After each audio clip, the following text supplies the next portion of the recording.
Olúbàdàn Rashidi Ládọjà figbe ta. Ó ṣàlàyé ìdí tó fi nira láti dupò ọba mú ju ipò gómìnà lọ. Ó pè fún ṣíṣí àwọn ibodè Nàìjíríà. Olúbàdàn ti ilẹ̀ Ìbàdàn Ọba Rashidi Ládọjà ti sọ pé ó rọrùn láti di ipò gómìnà mú ju kí èèyàn di ipò ọba mú lọ. Olúbàdàn sọ̀rọ̀ yìí lásìkò tí ọba Wàsíù Ọmọgbọ́láhàn Lawal Onírú of Ìrù ti ìlú Èkó ṣàbẹ̀wò sí nílé rẹ̀ ní Bódìjà nílùú Ìbàdàn.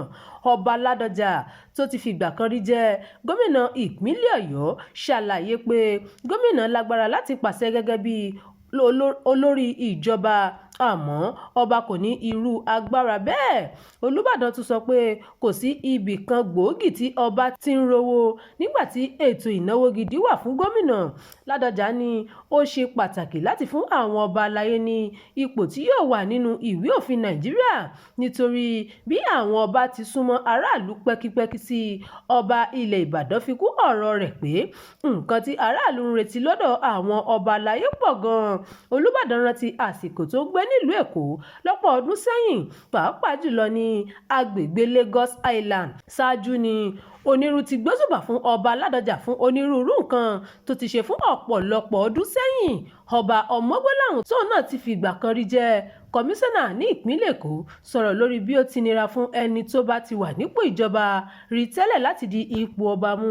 Lára àwọn tó kí Onírú káàbọ̀ sí ilé ọba Ládọjà ní ẹ̀ka àrùn Balógun Olóyè Sharafadeen Ali àti àgbà akin Olúbàdàn Olóyè Teslim Fọlárìn.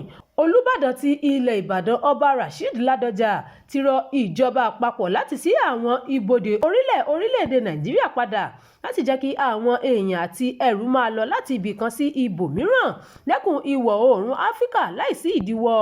Ọba Ládọjà sọ pé àlàkalẹ̀ tí àjọ tó ń rí sí ètò ọrọ̀ ajé lẹ́kùn ìwọ̀ oòrùn Áfíríkà ECOWAS fi lélẹ̀ nìyẹn.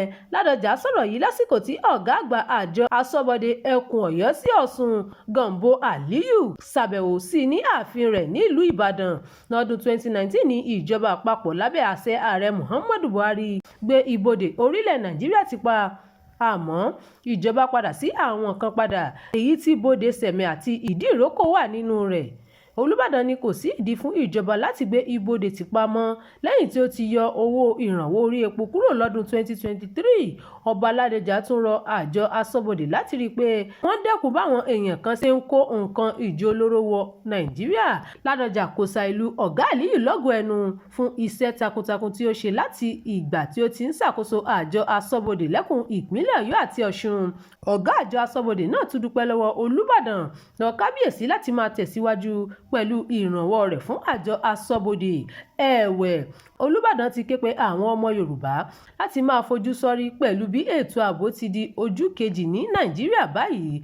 Ọba Ládọjà sọ̀rọ̀ yìí níbi ayẹyẹ àyájọ́ ètò tí wọ́n máa ń lọ láti wo bí ìdàgbàsókè àwùjọ náà ṣe ń lọ. Ládọjà gbóṣùbà fáwọn èèyàn Ọdẹ Òmu fún ìgbìyànjú wọn láti jíròrò lórí nǹkan tí wọ́n fẹ́ ṣe fún ọjọ́ iwájú. Olúbàdàn ṣèlérí láti máa ṣe ìrànwọ́ fún ìlú Ọdẹ Òmu lórí gbogbo ètò tí wọ́n bá fẹ́ ṣe. Nínú ọ̀rọ̀ tiẹ̀, mínísítà fún ọ̀rọ̀ ọlọ́pàá tẹ́lẹ̀ Alhaji Jelili Wale Adesina ṣàlàyé pé ọdún 1909 ni wọ́n dá ìlú Ọdẹ Òmu sílẹ̀. Ó ní àwọn ògbójú ọdẹ láti ìlú Ìbàdàn ló dá ìlú náà sílẹ̀. Ẹ ṣeun tí ẹ̀ ń tẹ̀lé ìkànnì yìí, ẹ máa bá wa pín ká kí ẹ sì fi èròǹgbà yín sí abala àríwísí Abdulkareem nígbà tó ti ń dábọ̀.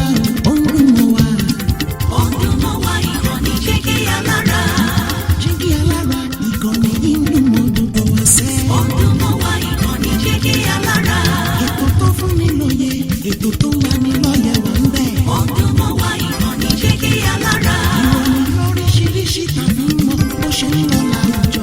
Ọdún mọ́ wá ìkànnì Jígí Alára. Ìkànnì Jígí Alára. Jígí Alára. Jígí Alára.